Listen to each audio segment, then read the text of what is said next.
Assalamualaikum warahmatullahi wabarakatuh. Hai semuanya, kembali lagi dengan saya Nesa Adelia Ramadina, NPM A1M020013 dari kelas 4A Program Studi Pendidikan IPA Fakultas Keguruan dan Ilmu Pendidikan Universitas Bengkulu. Jadi, di sini saya akan melanjutkan presentasi saya dari tugas mata kuliah pengelolaan pendidikan dengan dosen pengampunya yaitu Dr. Muhammad Kristiawan, MPD. Baiklah, yang ingin saya presentasikan pada kesempatan kali ini yaitu pada bab 12, Kepemimpinan Sekolah Efektif. Di mana pada bab 12 ini terdapat 8 pokok bahasan. Yang pertama, konsep kepemimpinan, kedua, faktor yang mempengaruhi perilaku kepemimpinan, ketiga, teori kepemimpinan, keempat, syarat dan prinsip kepemimpinan pendidikan, kelima, fungsi kepemimpinan, keenam, kepemimpinan kepala sekolah yang efektif. Ketujuh, kunci sukses kepemimpinan, dan yang kedelapan, gaya kepemimpinan. Baiklah, pokok bahasan yang pertama yaitu konsep kepemimpinan. Menurut Suprayogo tahun 2010, kepemimpinan adalah suatu proses yang dilakukan untuk mempengaruhi seseorang atau sekelompok orang untuk bekerja secara bersama tanpa pasangan dalam mencari tujuan dari suatu organisasi.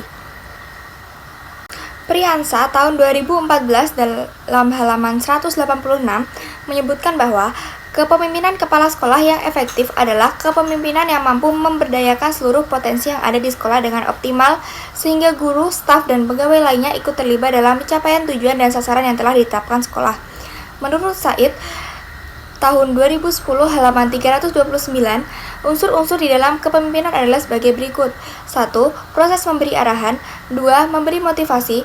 3. Mampu untuk menciptakan rasa percaya diri. 4. Mempengaruhi dan menggerakkan. Selanjutnya, pokok bahasan yang kedua ada faktor yang mempengaruhi perilaku kepemimpinan. Menurut Asmendri tahun 2012 halaman 207, perilaku seorang pemimpin dalam melaksanakan tugas dipengaruhi oleh beberapa faktor yang dikelompokkan yaitu sebagai berikut. 1. Faktor internal merupakan faktor yang berasal dari dalam diri pemimpin itu sendiri.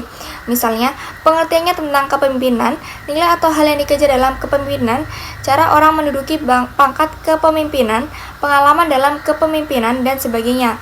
Yang kedua, faktor yang berasal dari kelompok yang dipimpin, keadaan kelompok. 3.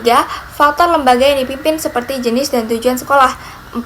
Faktor-faktor legal, seorang pemimpin pendidikan akan berhadapan dengan peraturan formal dari instansi struktur di atasnya dan akan mempengaruhi perilakunya. Kelima, faktor lingkungan sosial, merupakan keadaan masyarakat sekitarnya, misalnya ekonomi, pandangan masyarakat.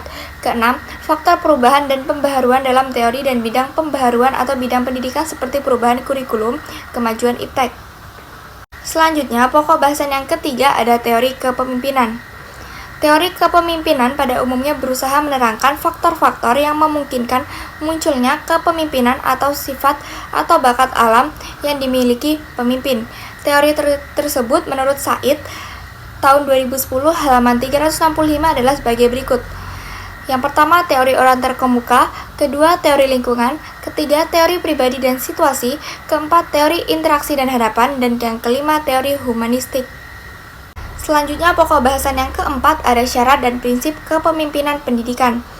Asmendri tahun 2012 halaman 212 mengungkapkan syarat dan proses seorang pemimpin pendidikan adalah sebagai berikut. Pertama, seorang pemimpin harus memiliki kepribadian yang terpuji. Kedua, paham dan menguasai tujuan yang hendak dicapai. Ketiga, memiliki wawasan yang luas di bidang tugasnya dan bidang-bidang lain yang relevan. 4. Berpegang pada prinsip-prinsip umum kependidikan. Pokok pembahasan yang kelima ada fungsi kepemimpinan. Secara operasional, fungsi kepemimpinan dapat dibedakan dalam 5 fungsi pokok, yaitu 1. Fungsi instruksi. Fungsi ini bersifat komunikasi satu arah. 2. Fungsi konsultasi. Fungsi ini bersifat komunikasi dua arah.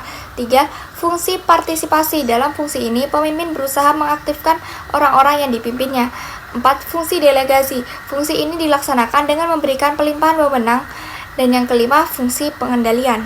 Selanjutnya, pokok pembahasan yang keenam ada kepemimpinan kepala sekolah yang efektif. Menurut Martin tahun 1998, ada 7 indikator kepemimpinan kepala sekolah efektif, yaitu 1. Memiliki visi yang sangat kuat tentang masa depan sekolahnya dan mampu mendorong semua warga sekolah untuk mewujudkan tujuan sekolah. 2. Memiliki harapan tinggi terhadap prestasi peserta didik dan kinerja seluruh warga sekolah. 3.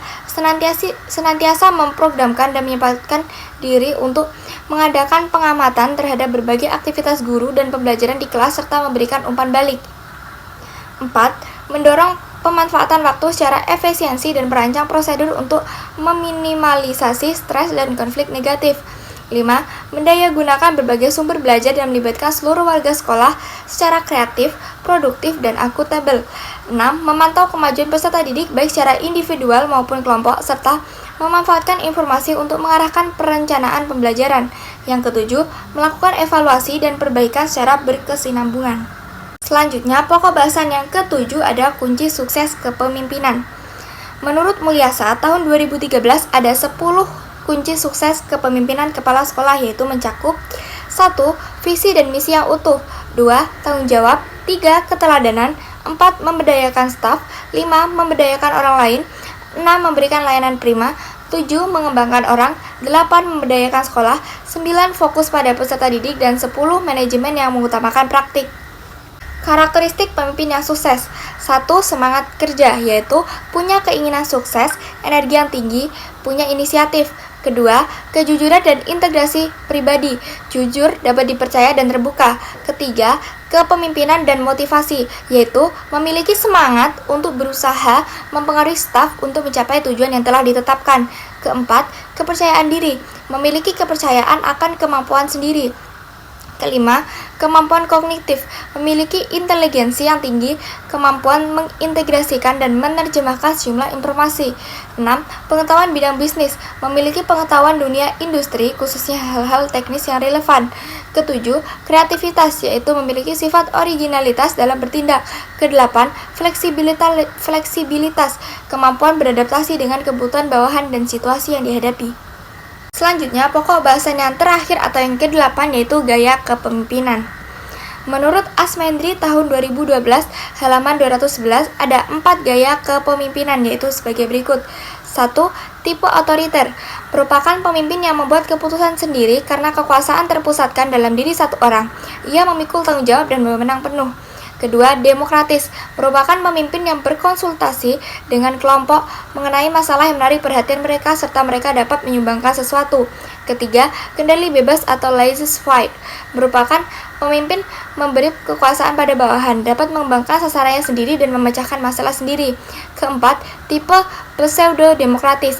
Tipe ini disebut juga tipe demokratis semu. Seorang pemimpin yang memiliki tipe ini hanya nampaknya saja yang demokratis, padahal sebenarnya tindakannya bersifat otoriter atau absolut. Terdapat gambar gaya kepemimpinan: otoriter, pemimpin pegawai; partisipatif, pemimpin pegawai; kendali bebas, pemimpin pegawai. Baiklah, sekian presentasi dari saya. Apabila ada pengucapan salah-salah kata, saya mohon maaf, dan pada Allah saya mohon ampun. Saya akhiri. Wassalamualaikum warahmatullahi wabarakatuh. Sampai jumpa di presentasi selanjutnya.